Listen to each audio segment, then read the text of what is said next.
If you feel like you don't know how to do your own makeup, hang with me. I'm going to show you a quick way to do your makeup in under 10 minutes to achieve a look like this. The first thing we're going to do is prep our skin. I'm using the Rhode Glazing Milk to prep my skin. What this does is moisturize your skin so that foundation doesn't go on super cakey or cracky. That's the goal. I also don't know that enough people say this, but prep your lips, okay? I'm using the Lawless Forget the Filler, and I'm just going to put a tiny dab on so that the lipstick goes on much clearer, no cracks. Next, you're going to apply your base layer. What I'm using is a Merit stick, and this is kind of like a catch-all. The reason that I like to use this is because I feel like it's just an even layer. If you are one of those people who says that you do not need foundation, I hear you, but hear me out, you're wrong.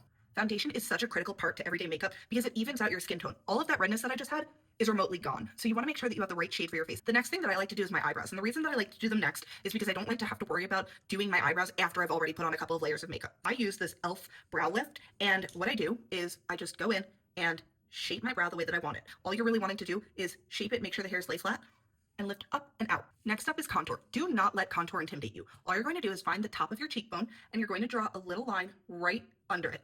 You're going to do that on both sides and try to make sure they're somewhat even. It'll all even out once you're blending. You're going to put a little bit on the top, 2 lines down your nose. These do not have to be perfect. They're going to be blended out. And then if you want to sculpt your jawline, just 2 lines here. You want to make sure that these are blended out really well. A lot of times the biggest mistake that I see is that people leave lines. So you want to make sure that you're really pushing this contour in, and you want a good contour that really melts into the skin, which is why the foundation is so important. Next on my list is concealer, and you want to make sure that you have the right shade for you. I tend to like a little bit of a lighter look, and I put a dab. You really don't need a lot. A little goes a long way with concealer. I'll either use a damp beauty blender or I'll use a small brush like this. This is the Flawless Concealer brush from e.l.f. You want to make sure that this is really blended in. You don't want those light marks because in photos, if you're going out and taking pictures, you don't want it to look like you have super light marks. After concealer is my favorite part. I love to go in with a nice blush. This shade is so beautiful. It's Haus Labs in French Rosette, and I love to smile and highlight the tops of my cheeks. So smile and stipple in some of the product so that it looks very naturally blended. This may look like too much product, but I'm going to tell you 2 reasons why it's not. Number 1, blush is the first thing to fade when it comes to makeup. So throughout the day, you will see that blush naturally fades. Secondly, we're going to use a pressed powder and we're going to dab it into our face. That's going to lighten and brighten all of this blush. I told you to hang with me. Next up is powder, and I love to use the Huda Beauty powder in, I think this is shade Banana Bread. What you're going to do is take one of these sponges, you can buy them on Amazon, and you're just going to lightly press this into your face. Do not swipe this. Press this into your face, any place that we put concealer. And do you see how much it lightens this area already? So that blush that we were worried about looking harsh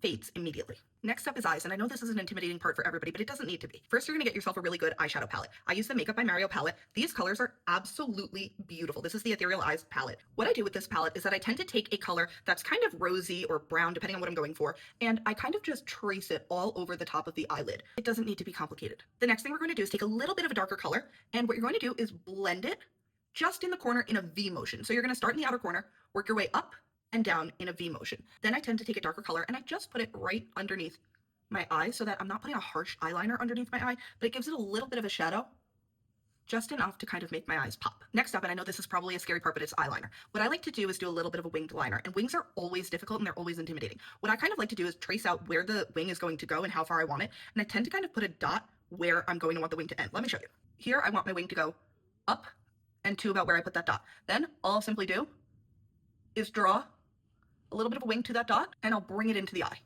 It doesn't have to be perfect because bear with me, after this we're going to kind of smudge it out, so it does not have to be perfect. Don't worry if you don't get it right away. That is why it's important to have a small brush like this, and then you can kind of just go in and smudge it out. It does not have to look perfect. The last thing on eyes that I do generally is to put on mascara, and I tend to save this for after I put my setting spray. So first we're going to set the face, and then we're going to put on mascara. I'm going in with the One Size setting spray. I just find that this really melts my makeup all together, and I never get that cakey look.